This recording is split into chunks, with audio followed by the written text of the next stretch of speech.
Rev up your engines!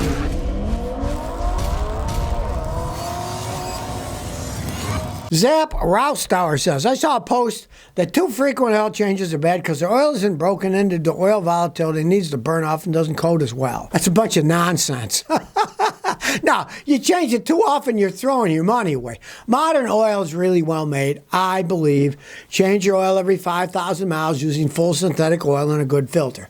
Back in my days, it was every 3,000 miles because it was regular oil, not synthetic. It's not going to hurt anything. Change it at every 1,000 if you want, but you're throwing your money away because the properties haven't worn down. But it works instantaneously. It doesn't need to break in. That's just a bunch of crap. I don't know who the heck made that one up. People come up with some of the weirdest wives' tales, you know? CT Rush fan said, my 2018 Honda Odyssey rotors keep warping. What can I do? Don't brake as hard.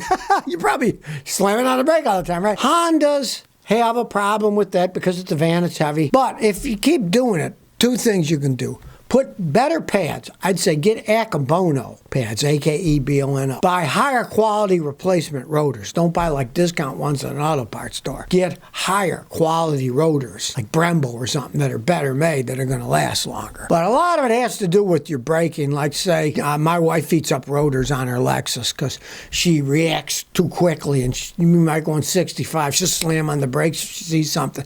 All that heat at high speeds warps them. And I got to change them every couple of years. On my car, they can be 250,000 miles and they're still not warped. But a lot of it has to do with who's driving the car. And if they over brake, they're going to warp. Boy Turhawk says, Scotty, why do you hate turbo engines so much? I don't hate them. I just explain why it's not a good idea for most people. Turbochargers. Take the air in your exhaust, spin a turbine super fast. The other side of the turbine is a turbine compressor that compresses air to throw compressed air into the engine. Right? That increases the pressure inside the engine. The more pressure that's inside the engine, the faster it's going to wear out. I'm a cheapskate. I like engines to last as long as possible. Hopefully forever. I'll give you a perfect example. You know why I drive Toyotas? Because everyone that I ever bought, the engines never wore out. I sold all of them to other people who drove them another 100-something thousand miles because they're so well made. None of them were turbocharged. A turbocharged engine gets more power, yes, but it will wear out faster, and the turbos themselves, eventually they wear out. They cost a small fortune to replace, so you're adding money to something you don't need. Most cars, to go the speed limit, you don't need a turbocharger. Yeah, my wife's Matrix, 07 Matrix. Sure, it's only got, 127 horsepower or something, little bitty stuff, but it goes 80 miles an hour, cruises perfectly fine if you want to go that fast, so you don't really need a turbo. Philip Blackman says, can you swap an Alice engine and a 99 Cadillac Catera? Well, there's many things people can do. Right? And I imagine it probably could be done with enough modifications. But realize, a Cadillac Catera is not a Cadillac. It's an Opel made in Europe. GM used to own Opel, and they rebadged them as Cadillac Catera. It was an Opel with a V6 engine. So modifying to put a V8, anything can be done, I saw guys put V8 engines in the old Opels from the 1960s that were tiny cars, and they did it. They'd take them to drag strips and stuff. Anything could be done, but it would be a gigantic pain. Nicholas Roberts says, Scotty, do you believe the new Toyotas with hybrid turbo 4-cylinders will last as long as, say, a regular 4Runner? No, they won't. Here's an interesting one. A couple days ago, a guy brought me a brand new 2023 Toyota 4Runner, and it was still all conventional. None of that crazy crap. 6-cylinder engine, transmission that was pretty much bulletproof. Yeah, old technology, but they can run forever. You take a hybrid technology that when it breaks, it's going to cost you a fortune. For example, on a Toyota Prius, if the generator goes bad, it's a $7,900 up job. A lot of money, right? Batteries are expensive, a lot of money. They're going to break down eventually. Turbos wear out faster, and they're never going to last as long as a conventional 4Runner. They just won't. The less pressure in an engine, the longer it's going to last. I still see not even overhead valve engines.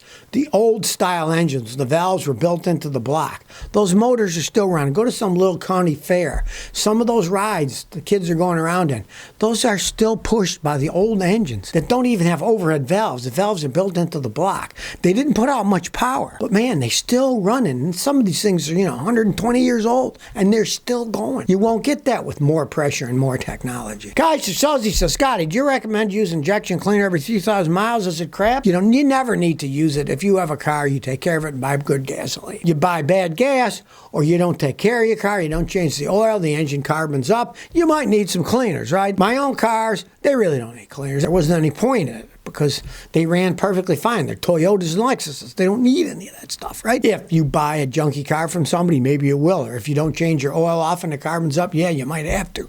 But just putting it in as every so many miles, you're just throwing your money away. The General says, good morning, I 05 Toyota Hilux. Power steering fluid has never changed. I asked my mechanic to change it. He says if I do it, the power steering seals may leak. Well, he's full of crap. Power steering fluid goes high pressures, like 1,500 PSI or so. It's a lot of pressure.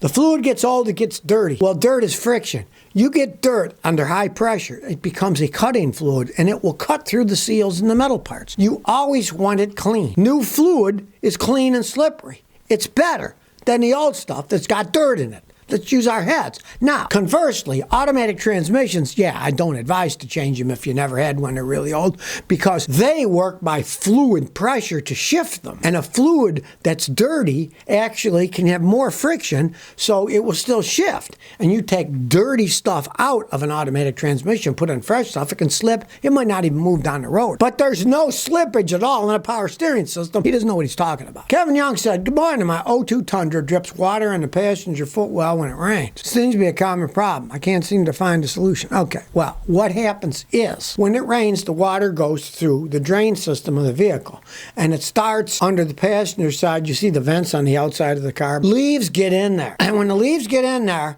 they create a mini dam. So instead of the water flowing, it goes over the dam and then gets inside the car. You want to clean that system out. You can get high pressure compressed air, try to press it out, vacuum cleaner, try to suck it out. But that's generally what does it, right? Now, if you've got rust, it could be the seal on the windshield. Look at the windshield closer, you might see it's all dried up and cracked, and then you try to reseal it. You really got to pull the windshield and put a new seal in. But some guys will try a little silicone around it. It can help it a little. You'd see it cracked and rusted then. That'd be easy to see. Well, here's a good one. A mother and a daughter got trapped in a rental Tesla electric car when it ran out of electricity. Becky Liebauer and her daughter rented one, and it turns out that, well, you rent these things, you know, it only had a half charge to begin with when she got it. It wasn't fully charged. And she didn't find out that they didn't have the adapter in the trunk so that the Tesla could have the adapter and use charging stations other than the Tesla charging station. So there weren't any Tesla charging stations where she was going.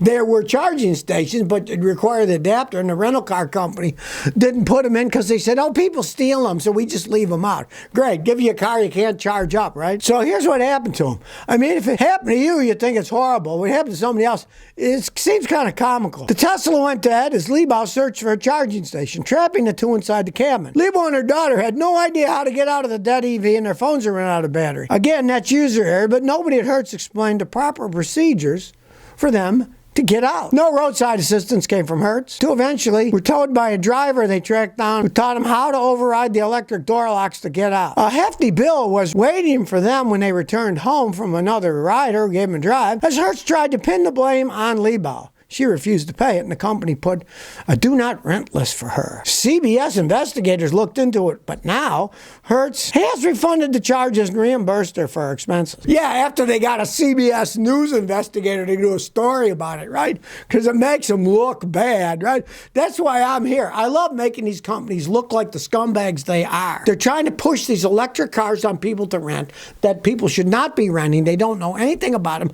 They gave her a car that was only half charged. Here's the thing. You're renting a car at an airport, right? Say it's a gasoline car. You know how long it takes to refill a gasoline car? What, 4 or 5 minutes? You get an electric car and bring it in, it might take an hour or more, even with a fast charger. Well, they don't have time. If they got 80 cars waiting, that would be 80 hours waiting time. So they just give people the cars with half a charge. Oh, here, you deal with it. This electric car crap, renting it to people is falling flat on its face. Parking lots full of them that no one's renting them because they don't want to rent them. I've even seen people buy electric cars, and within a year they've sold them on because they said this is too inconvenient. And that's somebody who bought it and studied a little bit about it, right? These are just normal people on the street. They should not be renting an electric car. Bastard said, I got a 2002 Ford Explorer Sport Track. Should I put a trailer for cutting grass? Can it handle it? Just wondering. Oh yeah, Sport Track can handle it. A little trailer. Hey, you can pull it. I've had people pull little trailers with Toyota Corollas with lawnmowers on them. It doesn't take that much. much. That won't really bother it. Sport track, so it's not going to have any problems pulling lawnmowers or something like that, you know. I mean, I wouldn't pull a giant Airstream trailer over the Rockies with it, but pulling lawnmower equipment, that's fine. So if you never want to miss another one of my new car repair videos, remember to ring that bell.